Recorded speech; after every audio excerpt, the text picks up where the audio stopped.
Hello everyone, and welcome back to Everyday Husband Quotes, the channel for marriage advice, marriage entertainment, and everything else marriage. Hey guys, and welcome back to the channel.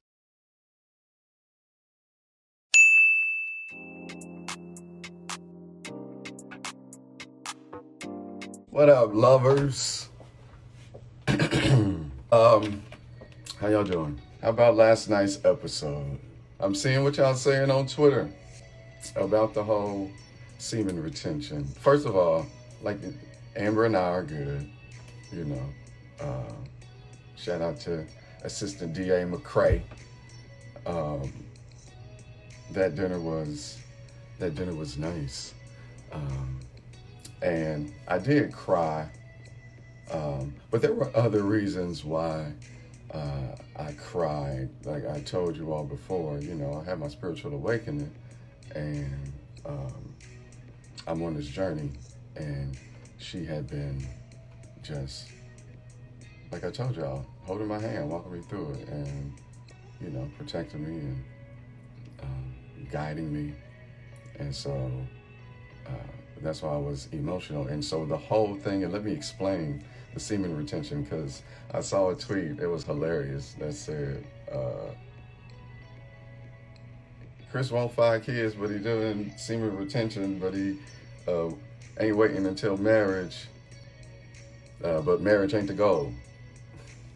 And I was like, yeah, you got me, but let me tie it all in. Semen retention, practicing semen retention is just me not releasing my seed. That's all that is. It doesn't mean that I still wouldn't exchange sexual energies with Amber and, you know, make her feel good. Like, yeah, like we can still do everything else. But am I going to bust? No. That's all that is. So yeah, on that, anybody want to tap in? What else happened? You know, the Final Four. I want y'all to talk about everything else. Like we watch it just like everybody else watches it.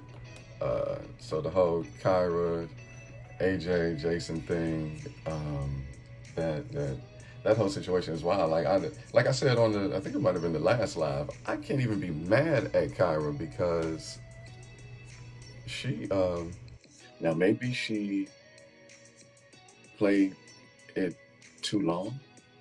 Maybe you watch it faithfully. Yep. Amber and I, we in it. Amber and I are. That's a pretty lady. We are solid. Yeah, she didn't watch season 3, so she didn't know what had happened to me, and so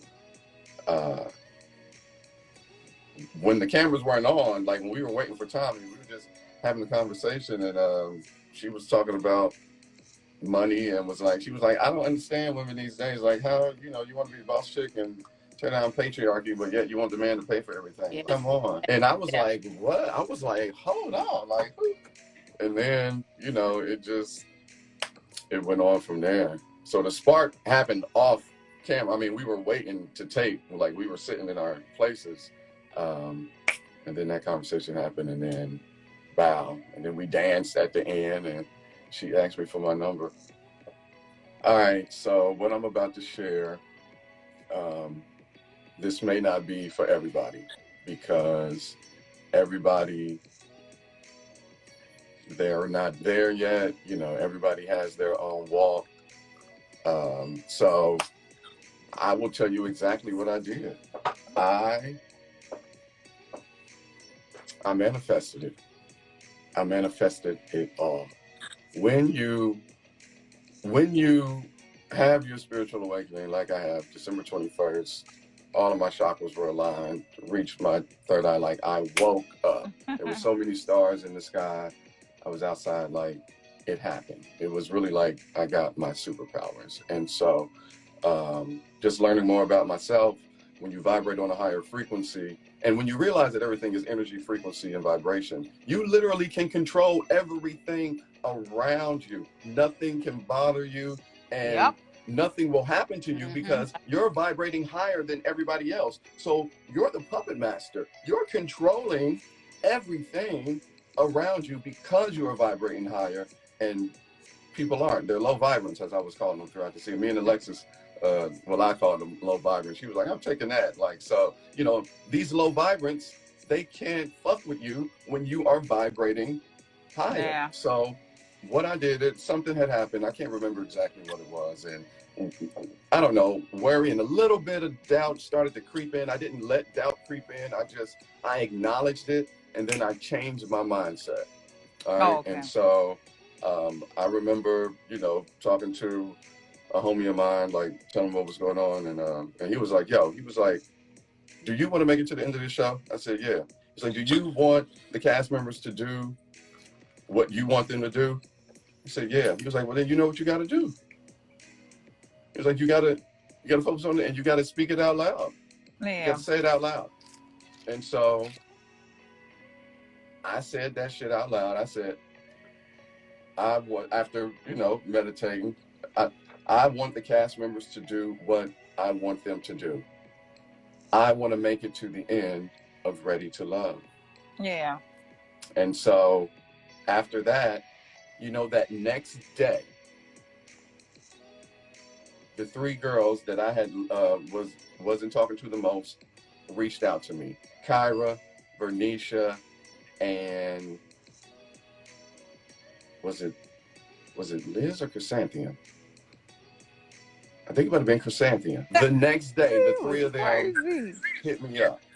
And I was like, wow. And so on my date with Chrysanthemum, and you know, how I switched her energy up, because it really was a cool date. Like, I know what y'all saw, but it was you know, once I changed her energy, like we laughed, you know, joke, talk aliens, you know, I sang to her, like it was really a good date. But after that, the showrunner and one of the executives came up to me and was like, man, like, you really got something. Like, the girls are always different with you than the other guys. Like, he was like, I've seen you. You've been on all of these dates. Like, I've seen the interaction. Like, you know, I'm here. I'm watching it. Yeah. They're different with you than they are with the other guys. So it's something, you know, about you. And I was just thinking to myself, like, I tried to tell you. So that's how that happened. I'm being that dead ass. Like, that's the dead ass truth. I feel and I believe that this is just the beginning, because I mean, I never saw myself being a jock all my life. I mean, I love radio and I'll still do it, but yeah, I wanted to do TV. I wanted to be a host, you know, or you know, moderate something, you know, like this. This might be a prequel to something that's coming up. Like, I don't know. I'm just an open vessel, and you know, and is telling the Lord to use me. And I am. But I also want to say to you all and everybody on this live, man, I love you. We love you so much. But please don't put me on a pedestal. Like, I am your equal. I am your equal. Like, don't put me up there. I tell people that, you know, all the time, because they want to, you know, kind of tread lightly with me. Like, no, it's all love. Like, bring it in. But let me ask you, what's your age difference? Amber's and I, age difference is 11. I'm 11, her senior. Okay. Well, wait, she just turned 32. Oh, she's young. She's absolutely beautiful. Yeah, okay, so 10 now. She's adorable. But I'm about to be 34 backwards next Friday. Look, I'm an energy, not an age. I know that's right, Kris. You be laying it down. Are you worried about your age difference with Amber, or has she shown you the maturity that you need? No, she's shown her maturity. I think one thing that she made me realize that older doesn't necessarily mean wiser, or even elder in the terms of having wisdom. But she's really funny. Like, we laugh all the time. Like, we make each other laugh, like, and that's the, like, we get each other's humor. She be saying certain lines from certain things that she don't think that I would know. I'm like, yo, come on, I got 2 other brothers and sisters. Like, we grew up in the, I'm hip to everything. That's what I love. I think that's one thing that I really love about me, is I love being the element of surprise. Oh, that's awesome. I do. I love whipping out something out of my arsenal that you wouldn't think that I can do. Even one of the producers on the show was like, damn, is there anything that you can't do? I was like, I could work on the cooking part. So used to women cooking for me my entire life.